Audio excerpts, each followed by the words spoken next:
Bonjour, Gmara de Ta'anit, on est au chapitre 3, la page 25a.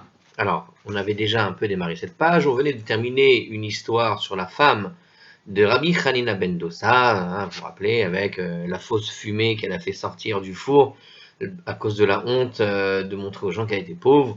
Et puis, par miracle, finalement, enfin, il y avait une voisine un peu indiscrète qui était venue un peu...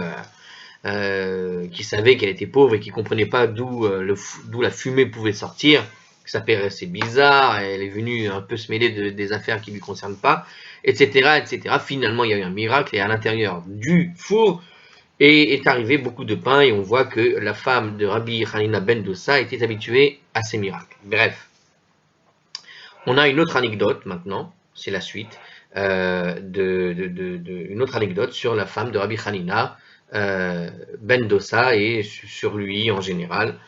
Donc on continue. Alors, enfin, en tout cas du couple. Alors, Amra le Deviteu. Une fois, l'épouse de Rabbi Hanina ben Dosa, donc, lui dit Ad emat nezil venitztaer kulehai. Jusqu'à quand est-ce qu'on devra souffrir autant, à savoir de cette pauvreté. Donc elle lui pose la question, elle vient dire à son mari, concrètement, jusqu'à quand est-ce qu'on va rester dans cette misère. Amar là, il lui a répondu, Maïn Aravid, qu'est-ce qu'on devrait faire? Bari Rachame, dinetez-vous lach midi. Elle répondit, sollicite la miséricorde afin qu'il te soit donné quelque chose. Donc prie Dieu, quoi, qu'on puisse recevoir un peu de sous, il faut bien vivre. Bara Rachame, il sollicita la miséricorde. Yatsta kemin pisatiad, et quelque chose comme la paume d'une main surgit du ciel. Veyahavu, c'est ça. Veyahavu lechad kar'a diftora de dahava, et on lui donna un pied de table en or. Chazai bechelma, puis plus tard, il a dit à sa femme qu'il a aperçu en rêve. Il a vu en rêve. Alors j'ai pas compris. On lui a donné un pied en or, mais il l'a vu en rêve. Sollicite la miséricorde afin qu'il soit donné quelque chose. Bon, en tout cas, il a aperçu, il dit à sa femme, voilà, j'ai aperçu en rêve. Rati de tzadike de ochle apetora de dahava, que dans le futur, c'est-à-dire dans le monde à venir, d'accord, les justes mangent à une table d'or des itle telat kar'e, qui a 3 pieds. Ve'at ochelet hapetora ditre kar'e, mais que toi, tu manges à une table qui a seulement 2 pieds. Ce qui veut dire une table à 2 pieds, évidemment, ça ne tient pas. Amra le nichalach de mechal ochle kule alma apetora de mishlam. Elle lui a répondu, cela te convient-il que tous mangent à une table complète? Va anan apetora dim chassar, mais que nous ne mangions qu'avec une table incomplète, à qui il manque 2 pieds donc. Donc il dit en fait dans le commentaire du... Alors la traduction semble dire ici que ça vient du commentaire de Rashi. Il semble ressortir que dans la version de la Gemara qu'il possédait, c'est l'épouse de Rabbi Hanina qui a fait ce rêve. Donc pour Rashi en fait, c'est en fait elle qui a fait le rêve et qui explique justement, qui lui dit mais est-ce que ça te conviendrait toi de manger à une table qui n'est pas complète, une table incomplète dans le monde futur. Donc dans le En Yaakov, la version de cette histoire est la suivante, il vit dans son rêve les justes manger, il lui dit à son épouse, est-ce que tu es satisfaite de voir ceci et cela? Bon, donc ils ont suivi une version particulière dans la traduction. Bon, on peut discuter qui a fait le rêve, mais bon, l'histoire ne change pas, le fond de l'histoire ne change pas, et la leçon à en tirer. Alors, je répète, donc, en gros, il a aperçu en rêve, ou elle a aperçu en rêve, peu importe, que les justes mangent toujours avec une table en or qui contient 3 pieds, donc 3 pieds en or. Mais que lui, peu importe, va manger avec une table à 2 pieds. Alors, elle pose la question, mais est-ce que ça te convient, toi, que tous vont manger avec une table complète, qui aura 3 pieds, et toi, tu mangeras avec une table qui est incomplète? Amra allez, alors elle lui a dit, Omaï naravid, qu'est-ce que nous devrions faire dans ce genre de situation? Qu'est-ce qu'il faut faire pour retrouver une situation normale? À savoir que dans le monde futur, nous aussi, on retrouve une table complète.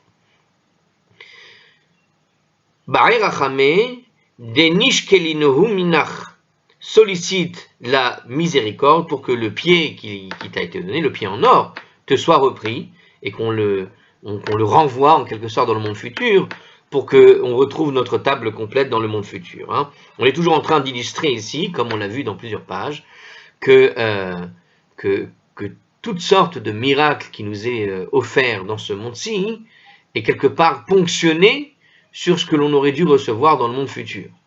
D'accord? C'est une sorte d'avance par rapport à ce qui a été donné dans le monde futur. À partir du moment où tu en profiteras ici, tu n'en profiteras plus là-bas.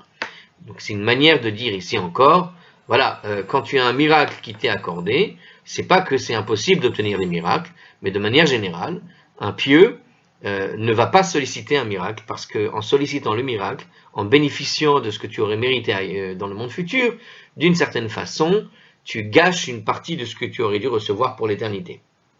Donc sollicite la miséricorde pour que ce pied te soit repris, dit madame. Ba'e rachame ushkalu, alors il sollicita la miséricorde et le pied fut repris. Un Tana a enseigné, Gadol hayanes acharon yoter minarishon. Le deuxième miracle était en fait plus grand que le premier. Donc sur cette histoire-là qu'il nous a raconté, sur ce midrash, il t'explique que le deuxième miracle était plus grand que le premier. En tout cas, c'est en rapport pour nous enseigner sur celui-là. Alors, il nous dit que le fait que le pied de la table a été repris constitue un miracle encore plus grand que quand elle a été donnée au départ. Alors, bon, c'est ce que dit le commentaire, donc on avait compris l'idée, hein, évidemment. Mais le miracle de la reprise du pied en or est plus grand que le premier, nous dit le Tana de la Mishnah. Hein. Pourquoi? Alors, digmiré, car nous avons reçu une traduction, hein, la Gemara, hein, c'est la tradition, donc car nous avons une Gemara, une tradition qui dit Dimehav Yahave, selon laquelle, donc, qui dit que quand Dieu a donné quelque chose, Mishkallo Shakle, mais elles ne sont pas reprises, selon laquelle lorsque les choses sont données par le ciel, elles ne sont pas reprises, mais ne sont pas reprises. Mishkal Lo Shakle. D'accord? En fait, ce qui a été pesé n'est pas repesé, en quelque sorte. Hein, si on peut traduire selon un sens comme ça hébraïque. Mishkal lo shakle, ce qui est pesé n'est pas repesé. En gros, à partir du moment où ça a été normalement repris, voilà, à partir du moment où tu as obtenu quelque chose, normalement, tu n'es pas repris. Mais c'est aussi pareil dans le monde futur. C'est-à-dire que dans le monde futur, si on a déterminé que finalement tu auras une table à 2 pieds en or, en quelque sorte, eh bien on ne te reprend pas le 3e pied. C'est un petit peu l'idée. Donc comme il y a une tradition qui nous dit que lorsque Dieu a prévu de donner quelque chose à partir du ciel, dès qu'elle t'a été donnée, normalement il ne le reprend pas pour le réinvestir dans le monde futur. Donc à partir du moment où ça a été décrété que ça t'appartient, ça ne peut plus repartir dans le ciel, en quelque sorte. Donc à partir du moment où cette chose-là a été quand même faite pour Rabbi Hanan ben Dosa, à savoir que Dieu a repris ce pied en or, en quelque sorte, donc ça ne peut pas, c'est pas censé retourner là-bas. Alors, bon, ça c'est l'histoire pour ce qu'elle est. Hein. C'est l'histoire pour ce qu'elle est donnée telle qu'elle est. Bien. Alors, je vais faire une légère pause pour réfléchir à quelque chose. J'ai envie de réfléchir avec vous. Mais qu'est-ce que ça veut dire en fait, cette histoire-là? On a plusieurs façons de l'interpréter, cette histoire-là. Alors, je vais vous donner ce qui me passe par la tête. Hein. Peut-être en direct, ce sera plus simple. Parce que quand même, il y a une profondeur à tirer là-dessus. On n'est pas en train de discuter, on n'est pas en train de faire du chouk avec ce qui appartient dans le monde futur et dans le monde d'aujourd'hui. Mais cette histoire, elle veut nous dire autre chose.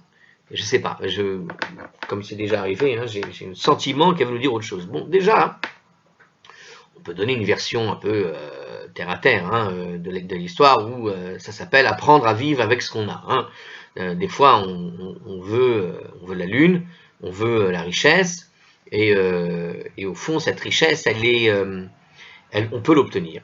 On peut l'obtenir en travaillant dur, etc. Bon, mais cette histoire, c'est un petit peu aussi, on pourrait dire, voilà, cette histoire, c'est pour t'apprendre à vivre avec ce que tu as. parce que d'une certaine manière, des fois, la richesse que tu obtiens dans ce monde-ci, évidemment, on parle du monde futur, finalement, tu profites de tes mérites dans ce monde-ci par rapport à ce qui est dans le monde futur. Bon, ça, c'est la leçon de l'ensemble des Gmarot qu'on a vu, de pas mal de Gmarot qu'on a vu récemment. Et des Midrashim, comme ça. Mais il y a quelque chose, je sais pas, il y a quelque chose d'étrange dans la leçon que veut nous dire ici. Le miracle était plus grand que le premier. Quand le deuxième miracle est plus grand que le premier. Quand il te dit qu'au fond, de manière générale, quand Dieu a décidé de te donner une chose, qu'il le reprenne pour que tu l'investisses dans le monde futur, c'est un grand miracle. Qu'est-ce que ça veut nous dire en fait? Voilà, je me pose cette question. J'avoue, je me pose cette question. Je ne sais pas si vous la posez aussi. Des fois, on passe sur des histoires comme ça, voilà, on l'a lu, on l'a fini, on l'a compris. Elle peut être inspiratrice un jour, pour celui qui s'en rappelle, dans une situation donnée. Mais celle-ci, je pense qu'elle a quelque chose à nous apprendre. Alors, je vais me mettre 2 minutes à réfléchir tout seul, 2 secondes, et je reviens dans 2 minutes. Bon, alors, j'ai une petite idée, mais je ne sais pas vraiment pas ce qu'elle vaut. Alors, il y a dans cette histoire, peut-être, je ne sais pas, hein, l'idée de ce qu'on doit viser dans la vie. Il y a, à force de raconter toutes les histoires qu'on a racontées sur les gens pieux qui finalement se contentent de peu, d'accord, dans la vie. On peut se poser la question si au fond, puisqu'on a pris cette habitude de se contenter de peu, de vivre dans une certaine pauvreté, on voit les sages ici qui n'ont pas la chance d'être riches, mais qui au fond se contentent de ce qu'ils ont et ils sont très bien comme ça, tant mieux pour eux. Il y a dans cette histoire-là peut-être que cette habitude à vivre dans une certaine, comment dirais-je, dans une certaine mesure, la question se pose si finalement dans le monde futur, est-ce qu'on peut aussi se contenter de cette mesure? Et il semble que cette histoire vient dire justement un peu non. Autant dans ce monde-ci qui n'est qu'un monde de passage, tu dois, j'ai envie de dire, rester dans la mesure, autant dans le monde futur, il faut viser haut, en quelque sorte. C'est-à-dire qu'une table à 3 pieds en or est préférable qu'une table avec seulement 2 pieds en or. Vous voyez l'idée ou pas? Non pas qu'elle est bancale, hein, on peut mettre un pied de bois pour que ça tienne, c'est pas la question.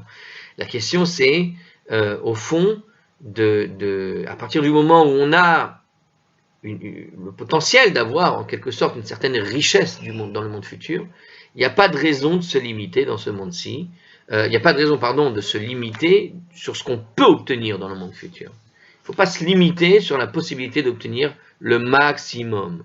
Il y a peut-être une leçon ici qui dit que effectivement, à force de se contenter de peu dans ce monde-ci, on pourrait aussi finir par vouloir se contenter finalement aussi de peu dans le monde futur, puisqu'on a pris cette habitude de se contenter de peu. Ben là, c'est le contraire. On te dit, il y a une ambition à attraper. Et cette ambition, c'est de ne pas se limiter dans le monde futur. Si tu as l'opportunité d'avoir une table en or à 3 pieds, alors que tu sais que tu l'as, cette possibilité, qu'elle est entre tes mains, ne la gâche pas. Il faut avoir une ambition pour le monde futur qui ne doit pas s'arrêter à notre petitesse dans ce monde-ci, en quelque sorte. Voilà, c'est-à-dire que si effectivement on est limité dans ce monde-ci et qu'on a pris cette mesure, cette habitude, et qu'effectivement on peut profiter de certains biens qu'on a dans le monde futur, il faut apprendre en quelque sorte à ne pas se limiter sur ce qu'on veut dans le monde futur. Voilà, parce qu'à force de s'habituer, parce que toutes ces histoires qu'on montre, où on voit finalement des personnalités qui finissent par se résigner dans la vie, dans ce monde-ci, à peu. Bon, alors on pourrait se dire aussi, quelque part, continue de te résigner, même dans le monde futur, au fond. Parce que tu as pris cette habitude, voilà, je le répète. Eh bien, il ne faut pas. Voilà, cette histoire, elle te dit, voilà, la femme de Rabbi Hanina Mendoza, elle te dit, mais est-ce que tu trouves ça normal que ta table à toi, elle soit incomplète? C'est-à-dire, non, reste complet, mais alors, vise le haut quand tu dois aller là-bas, un jour. Vise la hauteur. Et quitte à rester pauvre et à se suffire de peu, voilà, on se suffit de peu dans ce monde-ci. Ok? Donc il y a un petit peu cette idée-là. Après, peut-être il vient de là l'idée du miracle ici. C'est-à-dire qu'au fond, quand il dit que le deuxième miracle est beaucoup plus grand que le premier, c'est exactement cette idée qui est proposée au fond. Parce que ici, quand la Gemara elle te dit qu'une fois que Dieu a donné les choses, et qu'il ne les reprend pas, hein, c'est-à-dire que ce qui est pesé est pesé. Tu ne peux pas retourner en arrière, ça y est. Et le fait qu'ils disent que le deuxième miracle est plus grand que le premier, ça veut dire qu'une personne qui se laisserait tenter à la richesse dans ce monde-ci, et quelque part, il a laissé tomber une part de ce qu'il allait obtenir dans le monde futur. Et donc, d'une certaine façon, en reprenant ce qu'il avait donné, Dieu, sous la prière conduite par Rabbi Hanina ben Dossa, eh bien, quelque part, quand il redonne la chose, le miracle, il est qu'au fond, on peut changer son destin dans le monde futur. C'est-à-dire que ce qui est prévu dans le monde futur, finalement, évolue. D'accord? Et on peut retrouver, hein, on peut avoir un écart à un moment donné, et se dire, bah, finalement, je regrette cet écart, et quelque part, retrouver finalement ce qui nous était prévu dans le monde futur. Voilà, il y a cette idée comme ça. Alors pourquoi ne pas être dans les deux situations, c'est-à-dire riche en ce bas monde et riche dans le monde futur? Bon, il semblerait, de ce que nous racontent ces histoires-là, que vraiment l'un est réellement lié à l'autre. L'un est réellement lié à l'autre. C'est-à-dire que ce que tu gagnes ici fait partie des choses que tu aurais pu mériter ailleurs. Bon, je rappelle que dans d'autres histoires, on avait vu que ce qui fait perdre une part de ce que l'on avait dans le monde futur, c'est l'appel au miracle en quelque sorte. Et là, il a obtenu cette table en or, hein, voilà, il a obtenu le pied en or sous la forme d'un miracle.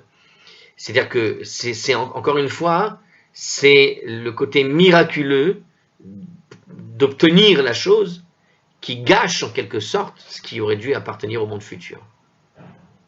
Et donc au fond,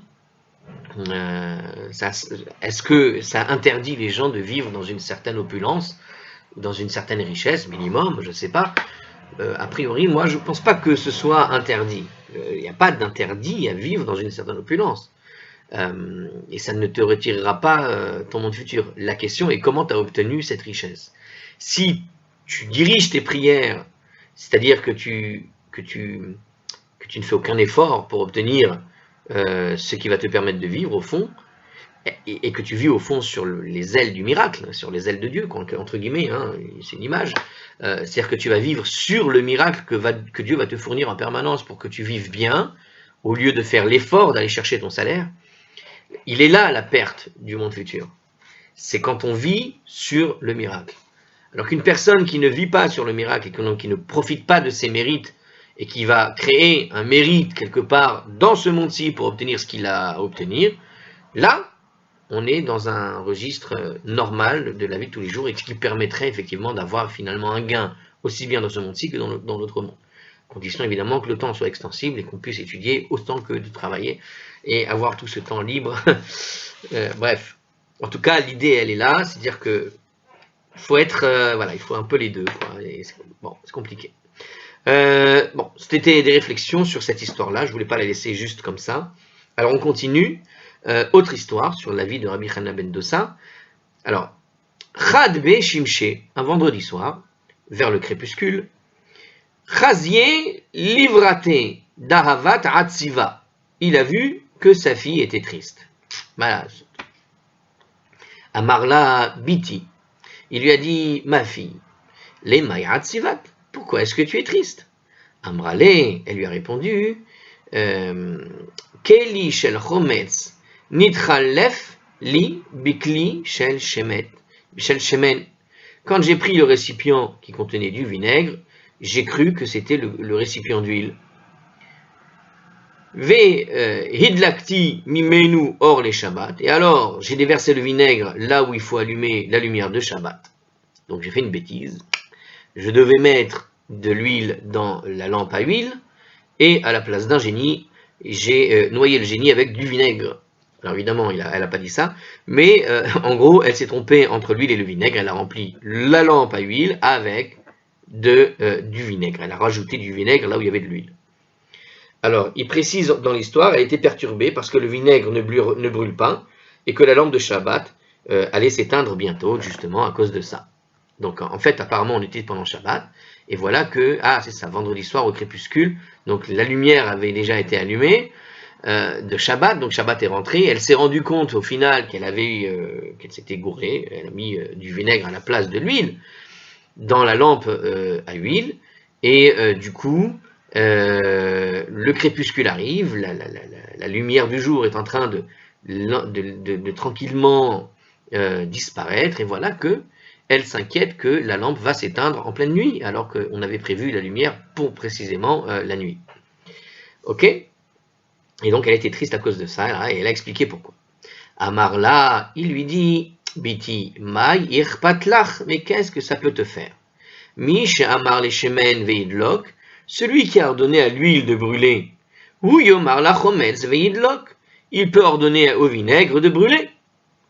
Donc, Dieu qui a créé le monde en faisant en sorte que l'huile brûle, il va faire en sorte que l'huile finalement que tu as mis dedans avec du vinaigre, brûlera aussi. Enfin, le vinaigre brûlera aussi.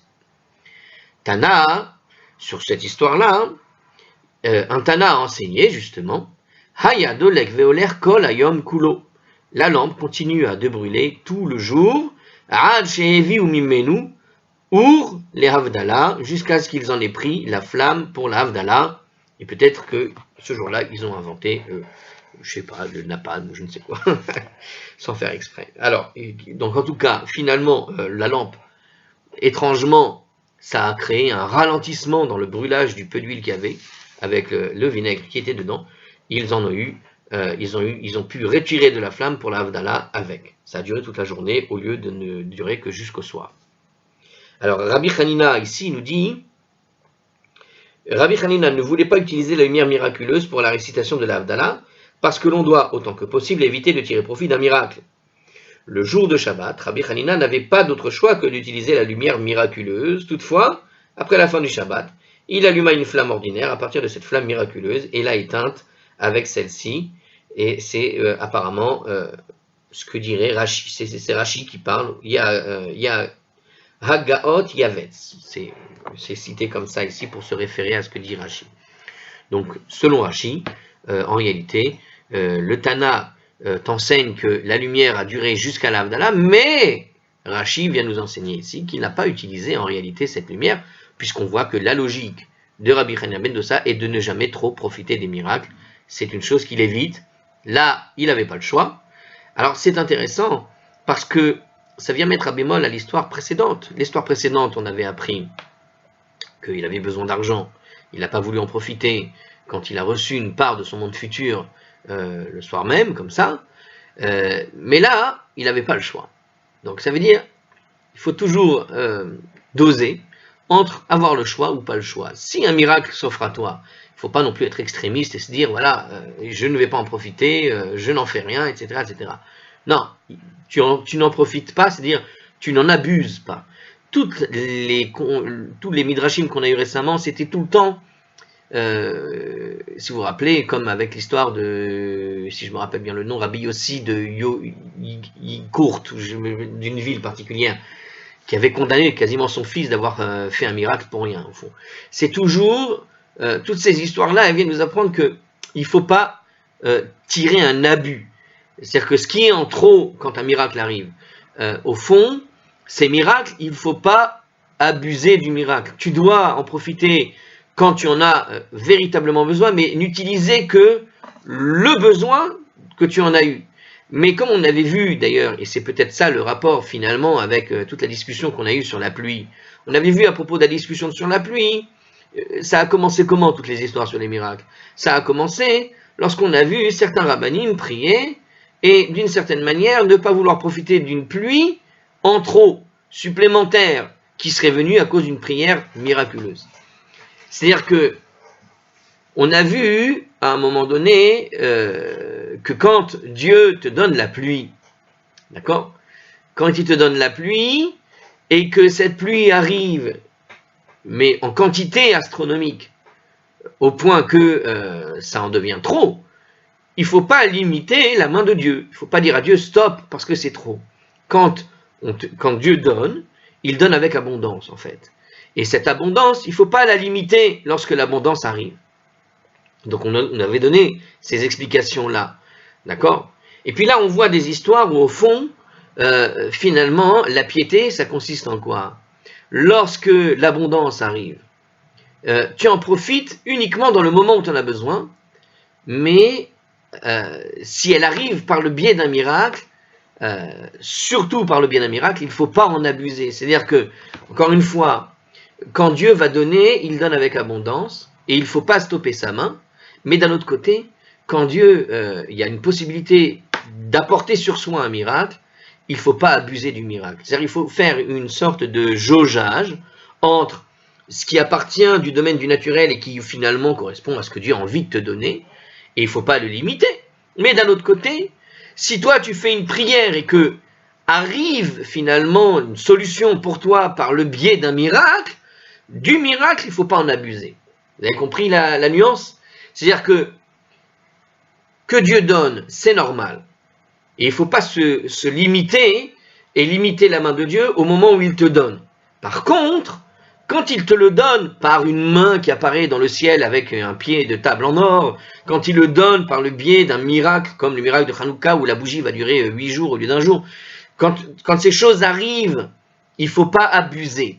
D'ailleurs, vous savez, sur l'histoire de Hanouka, pour illustrer la chose, on dit que le miracle de Hanouka, lorsque les bougies ont brûlé 8 jours, ces 8 jours, ça ne correspondait pas à 8 jours au hasard, c'était 8 jours qui correspondaient en réalité, certains disent, que c'était les 8 jours pour pouvoir amener une nouvelle fournée, en quelque sorte, c'est pas le terme approprié, mais la nouvelle quantité d'huile. C'est-à-dire que c'était le temps de préparer la nouvelle quantité d'huile à apporter jusqu'au temple. C'est-à-dire qu'au moment où ils ont allumé la menorah dans le temple avec Hanouka, ils sont sortis pour préparer des nouvelles huiles. Ils ont allumé parce que la mitzvah devait se faire tout de suite. Et quand ils sont revenus, mais ils sont revenus comment, quand, pourquoi? Ils sont revenus avec la nouvelle quantité d'huile qui venait d'être repréparée, celle qui va permettre justement de remplir les godets de nouveau. Donc, ces 8 jours, c'était un miracle, pile le temps du besoin que la menorah avait d'être allumée. C'est-à-dire d'être allumée 8 jours, le temps de refaire le stock d'huile cachère, pure, pour l'allumage quotidien. Donc c'était le temps de refaire ce stock. Eh bien, c'est un petit peu les mêmes choses ici. Et voilà, sa petite bougie là, de Shabbat, la lampe, elle est restée allumée une journée entière jusqu'à pouvoir l'allumer de l'Havdalah. Mais qu'est-ce qu'a fait Rabbi Hanina ben Dossa? Il t'a dit stop. Non, on en avait besoin pour tout le Shabbat, c'est vrai, mais à partir du moment où l'Havdalah arrive, on peut la rallumer de manière naturelle, on n'abuse pas du miracle. Par contre, quand Dieu t'offre, quand il fait tomber la pluie, et ça c'est dans le domaine du naturel, et qu'il te donne de manière abondante ce qui est prévu, il ne faut pas retenir sa main non plus. Voilà, c'est un bémol par rapport à ce qu'on a dit précédemment, à savoir, attention, tout ce qui vient du miracle, tu t'es retiré nécessairement du monde futur. Alors c'est retiré, mais c'est pour ça que tu n'en abuses pas. Le miracle, il ne faut pas non plus le refuser de manière catégorique. S'il y a un miracle, il y a un miracle. Mais tu t'en sers là où ça doit te servir, mais pas en abuser, jamais. Voilà, ça c'est l'important à retenir. Ok. Bon, on a ici quelque chose voilà, de pas mal. Alors, on continue. La Gemara nous parle encore d'une autre histoire. Il y a des petites histoires, donc c'est court, c'est bien, c'est facile. C'est facile à couper, en tout cas. Alors, Rabbi Hanina ben Dossa. Alors, Rabbi Hanina ben Dossa voulait Hanach Aizé. Rabbi Hanina ben Dossa possédait des chèvres. Amroulé, les gens se plaignaient à lui. Ils sont venus se plaindre à cause de ses chèvres. Ka Mafsedan, tes chèvres endommagent nos champs. Amar, il leur a dit, Ika Mafsedan. Si c'est vrai, qu'elles aillent endommager le champ des autres. Ika Mafsedan. Donc, si c'est vrai qu'elles endommagent le champ des autres, qu'elles continuent à endommager ailleurs, Nirlinhu Doubé, que des ours les dévorent. Donc, si c'est vrai qu'elles vont endommager le champ des autres, alors que les ours descendent, alors il n'a pas dit qu'elles aillent, j'ai mal lu, il n'a pas dit qu'elles aillent aller dévorer le champ des autres, on parle de quelqu'un de pieux, elle a dit, si c'est vrai qu'elles ont endommagé vos champs, eh bien, puisque c'est comme ça, que des ours descendent et les dévorent. Alors, le commentaire de Rashi là-bas, Doubim, semble suggérer qu'il possédait la version suivante, Nirlinhu Deve, puissent les loups les dévorer. C'est-à-dire qu'au lieu de Doubé, Nirlinhu Deve. Donc c'est une autre manière de le lire, à savoir qu'on parle ici des loups, en tout cas l'un ou l'autre. Donc ils souhaitent la mort à ces chèvres si elles ont mangé d'un pain qui ne lui possédait pas, de champ des autres. Ve'ilo, mais si ce n'est pas vrai, oulala, kol chada vachada teti leurta duba bekarnayehu, puisque chaque chèvre puisse chaque chèvre ramener ce soir, en revenant, un ours sur ses cornes. Eh ben dis donc, il y en avait des ours à l'époque, hein, si c'est possible. Eh ben c'est ce qui s'est passé. Leurta, à la nuit tombée, a été kol chada vechada dubé bekarianhu, le soir, chacune des chèvres donc ramena un ours sur ses cornes. Donc il nous dit quelque chose d'assez intéressant ici. Alors c'est un miracle qui devait prouver son innocence, nous dit en commentaire ici. Bon, c'est pas très écologique comme miracle, mais d'un autre côté, c'est aussi un moyen de dire, regarde la chèvre, t'as épargné une souffrance, parce que si dans ton champ il y avait des ours, regarde, elle t'a protégé quelque part le champ et les gens qui pourraient y être. Bon, c'est intéressant. Bon, je sais pas quelle leçon tirer là-dessus. Hein. Je suis fatigué au niveau des recherches de leçons. Alors, on va continuer. Alors, en tout cas, voilà, une histoire assez amusante, je trouve. On continue. La Gemara raconte un autre miracle provoqué par Rabbi Chena ben Dosa. Hevele ha'i shibavta. Rabbi Chena avait une voisine, Deka Bania Beta, qui construisait une maison. Velo matu keshure.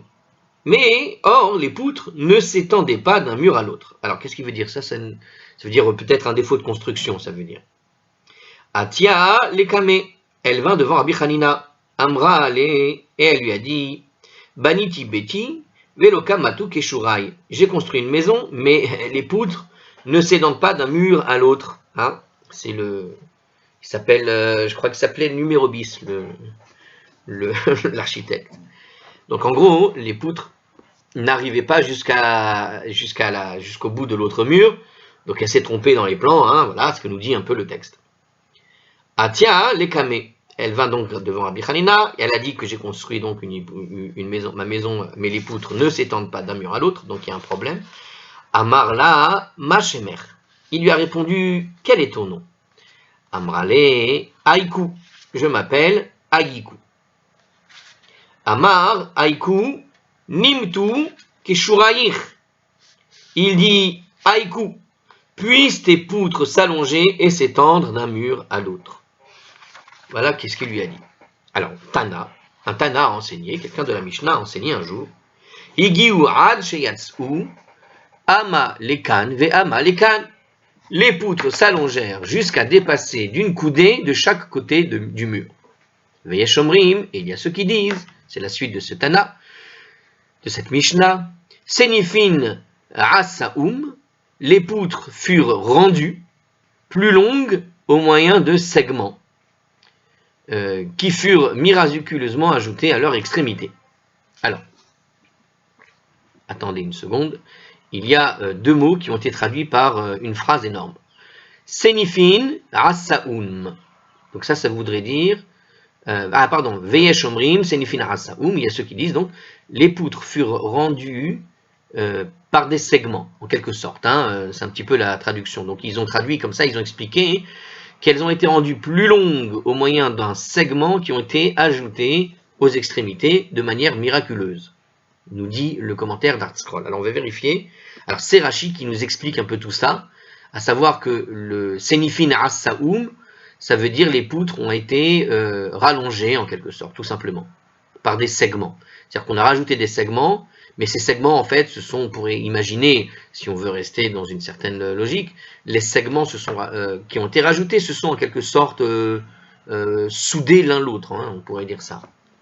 Mais la manière de Rashi d'expliquer la chose, c'est qu'il a dit que ces segments donc ont été rajoutés, effectivement, plutôt qu'elles se sont rallongées par des segments, mais des deux côtés. C'est-à-dire que c'est comme s'il avait poussé des deux côtés des choses. Mais alors attends, ça voudrait dire que la poutre tenait sur rien. J'ai pas compris.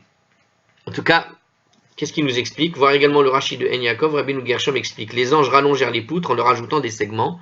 Ça veut dire, bon, on a parlé ici de ces... Voilà, c'est-à-dire que ici on dit que c'est un petit peu différent. C'est-à-dire que c'est un rallongement par des segments.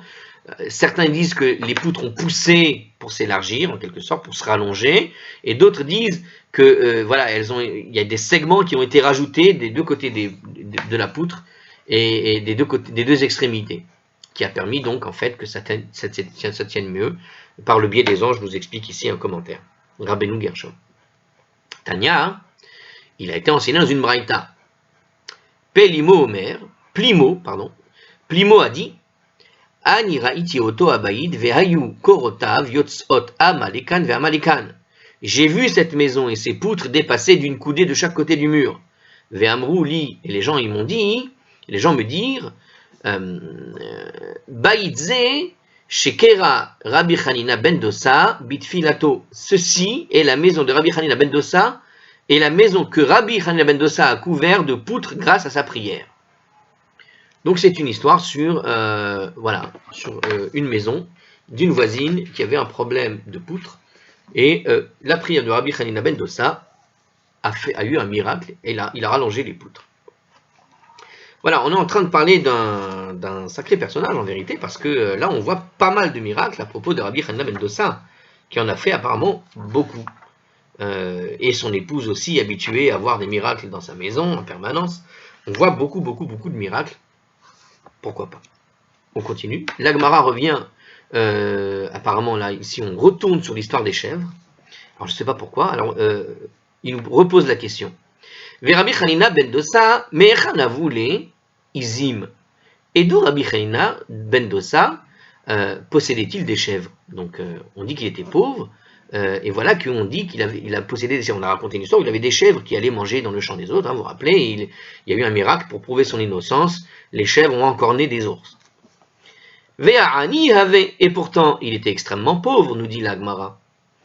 Ve'od amru chachamim, et de plus les sages ont dit, En megadelin behema daka be'eretz Israël. On n'a pas le droit d'élever du menu bétail en Eretz Israël. Ah, étrange braïta ici qui te dit qu'on n'a pas le droit d'élever du bétail en Eretz Israël. Alors ça c'est étrange. Déjà de base c'est très étrange. Ici il nous dit dans le commentaire, il faut poser la question quand même. Dans la Mishnah Babakama 79b, c'est là-bas où on t'interdit d'élever, voilà, les sages ont interdit d'élever le menu bétail, comme ce qui est les moutons et les chèvres en Eretz Israël. Pourquoi? Parce que ces animaux ont tendance à brouter dans les champs d'autrui et les endommager. Donc comme ils vont brouter dans ce qui leur appartient pas, les sages ont décrété qu'il ne fallait pas d'animaux de ce genre-là, pas d'élevage de moutons ou de chèvres, puisqu'ils volent le champ des autres, et pour éviter les problèmes et les guerres internes, il vaut mieux éviter de les élever. Mais dans ces cas-là, puisque les sages de l'époque avaient décrété de ne pas élever des moutons et des chèvres, comment c'est possible ici que effectivement Rabbi Hanina ben Dossa possédait des chèvres et donc transgressait l'interdiction qu'avaient fait les sages à l'époque, apparemment. La Gemara nous répond, Amar Rav Pinchas. Rav Pinchas a dit, Ma'ase ve'avar Adam echad al petach beto. Il advint que quelqu'un passa devant la porte de la maison de Rabbi Hanina. Ve'inyar sham tarnegolim, et il laissa quelques poulets là-bas par inadvertance. Umtsa'atan ishto shel Rabbi Hanina ben Dossa, et alors l'épouse de Rabbi Hanina ben Dossa les trouva.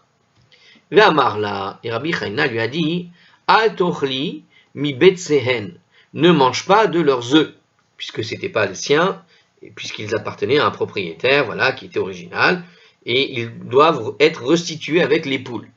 Donc ne mange pas leurs œufs, ça appartient au propriétaire original quand il reviendra les chercher. Ve'irbu betsim ve'tarnegolin. Et avec le temps, ils ont donné beaucoup d'œufs et de poulets. Ve'ayu metza'arin otam, et cela est devenu un inconvénient pour eux. Hein, vous imaginez bien, au début, il a gardé 2-3 poulets qui ont été oubliés par une personne, il se retrouve avec une basse-cour d'une centaine de poulets, je ne sais pas, donc c'était trop. Rabbi Hanina et son épouse. Charan, et alors il est allé vendre les œufs des poulets. Ainsi qu'il est permis de le faire dans Baba Metzia, page 28b, vous avez là-bas cette idée que voilà, puisque les poulets font des œufs, hein, les poules, et que le propriétaire s'est toujours pas déclaré, de toute façon ça va pourrir, donc autant les vendre, et puis voilà. Apparemment c'est autorisé en tout cas, puisqu'il s'occupe du poulet, c'est une manière de payer pour pouvoir s'en occuper justement. Vekana bidme, alors je sais pas si c'est ça la raison, il faut aller voir Baba Metsi, hein. Attends, je vais donner une réponse, attention, hein, à vérifier. Vekana bidmehen izim, et avec l'argent qu'il a obtenu, il acheta alors des chèvres avec le produit de la vente. Hein, voilà, c'est ce qui était dit dans le texte. Alors, la Gemara quand même a posé la question, comment Rabbi Hanina pouvait bien posséder des chèvres alors que cela a été interdit en Eretz Israël? Or, la réponse qui est donnée à cette question n'est pas satisfaisante, a priori, puisque Rabbi Hanina aurait pu échanger des poulets pour autre chose que des chèvres. D'accord? Vous avez compris la question? On a dit pourquoi il a un élevage de chèvres, on n'a pas demandé comment il a un élevage de chèvres. Là, on est en train d'apprendre comment il a obtenu ces chèvres. Oui, mais ça ne répond pas à la question. Et ça, c'est la réponse à la question. C'est un peu bizarre. En effet, le Maharsha a fait remarquer que certaines versions de la Gemara omettent entièrement le passage, c'est-à-dire depuis Rabbi Chana ben Dossa jusqu'à Rabbi Eliezer, etc., etc. Il y a tout un passage qui est évité dans ce texte. À savoir comment il a obtenu ses chèvres finalement. Hein. A priori, c'est pas raconté dans certaines Gemara. Il cite aussi un texte des Tosfot qui est préservé dans les En Yaakov qui demande indépendamment du texte de la Gemara comment Rabbi Hanina pouvait posséder des chèvres alors qu'il était si pauvre. Tosfot rapporte au nom des Géonim que ce sont ces chèvres elles-mêmes que Rabbi Hanina avait trouvées et non pas les poulets. Il était donc tenu de les élever jusqu'à ce que le propriétaire les réclame. Donc dans une version ailleurs, dans Tosfot, dans une Gemara, on ne parle pas d'un cas où effectivement il a trouvé des poulets, vendu les œufs, etc. Mais en réalité on parle d'un cas où le propriétaire original avait oublié des chèvres, et comme il s'est occupé des chèvres le temps de trouver le propriétaire, c'est ces chèvres-là qui sont allées effectivement brouter ailleurs.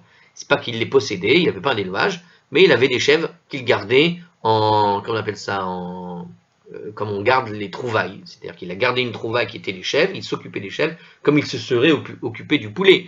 Mais ce sont bien les chèvres qu'il gardait, et en les gardant, les chèvres sont allés brouter ailleurs. Et on est venu lui faire le reproche dans l'histoire qu'on avait racontée précédemment. Donc, en tout cas, on revient sur la version qu'on a, nous, de notre Gemara. Juste, on fait remarquer que cette histoire-là n'a pas répondu à la question de comment ça se fait qu'il les avait. Et il acheta donc les chèvres, enfin, de pourquoi il les avait, sachant que c'était interdit. Donc, la réponse que nous a donnée Tosfot dans une autre version, c'est bien parce que il ne les a pas en tant qu'élevage, il les a en tant que trouvailles, d'objets de trouvailles qu'il garde en attendant que le propriétaire vienne les réclamer. Parce que de toute façon, le propriétaire, ça appartient à un propriétaire, il viendra les reprendre. Ok, alors, Paramachat, donc il acheta les chèvres avec le produit de la vente, donc en tout cas dans notre version, c'est ce qu'il dit. Voilà, on a deux versions. Hein. Paramachat, Avaroto Adam, chez Avdou Miminu Atanegolin. Un jour, cet homme qui avait perdu les poulets est passé devant la maison de Rabbi Hanina, il est retourné là-bas. Ve'amar lechavero bekan hinarti atanegolin sheli, et il mentionna à son ami, une fois j'ai laissé mes poulets ici. Shamar Rabbi Hanina, alors Rabbi Hanina a entendu ça. Amarlo, et il lui a dit, yesh lecha bahen siman, est-ce que tu as un signe distinctif pour ces poulets? Amar Lohen, donc comme c'est le cas dans Baba Metzia, on demande des signes distinctifs à propos d'un objet qui a été perdu. S'il a un signe distinctif et qu'il correspond, c'est que c'est le sien, on lui rend. Amar Lohen, il a répondu à Rabbi Hanina, oui. Nathan Lo Siman, il lui a donné la marque d'identification. Venatal et Arizim, et alors, il a pris les chèvres. Vehen hen aize de aitu dube be karnayehu, et c'était les mêmes chèvres qui avaient rapporté des ours sur leurs cornes, comme l'Agmara l'avait raconté plus haut, et voilà la fin de cette histoire-là. Donc on voit bien ici, effectivement, dans une version ici, au lieu de rendre des poulets, puisqu'il les avait plus, il les avait vendus et tout ça, il avait acheté à la place des chèvres, il s'est occupé des chèvres, il a bien rendu les chèvres à la place des poulets. Donc, il s'en est occupé, on va dire, alors soit vous avez deux versions, hein, comme l'a dit Tosfot, il y a tout un passage qui parle des poulets qui manque dans certaines versions de Gemara.